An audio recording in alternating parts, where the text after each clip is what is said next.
वहीं पर मैं जाती हूँ, कुछ उधारी लेकर के आती हूँ और फिर किसी तरह चुकता कर दूंगी। मैं संत सेवा, अतिथि सेवा कर दूँ। और जब उस सेठ के दुकान पर गई तो दाल चावल जो कुछ था ली और लेकर के चलने लगी। तो उसने कहा पैसा? तो ये इतनी भोली थी, इतनी भक्ति में डूबी थी, इन्हें कुछ पता ही नहीं था कि सामान लेने के बाद में पैसा दिया जाता है। तो कहीं पैसा तो नहीं हमारे पास? तो नहीं, इसके बदले में तुम्हें पैसा देना।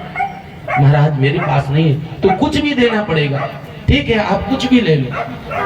बहुत ही सुंदर थी। इनके रूप को देख करके उसके अंदर कामासक्त भाव प्रकट हुआ और इनके सौंदर्य को देख करके वो कामाश्रित हुआ और इनके स्तनों पर जो है वो हाथ जैसे पकड़ा तो समझ गई ये यही चाहता है ना। तुरंत वहीं से जो गुड़ काटने वाली जो होती है ना तीर की तरह, उसी को उठा करके और अपने स्तन को ही काट करके दे और वहां से रक्त बहते हुए आया। किसी तरह आतिथियों को होना, जैसे घर पर पहुंची रक्त इतना गिर गया कि मूर्छित होकर के गिर पड़ी और प्राण निकल गए। आतिथि सेवा।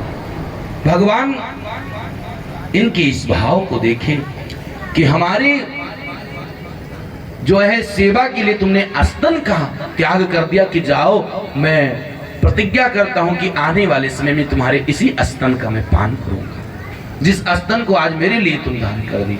और वही द्रोण महाराज जो है नंद बाबा हुए और वही धरा जो अपने आतिथ्य सेवा के लिए स्तनों का दान की, वो जाकर के यशोदा बनी।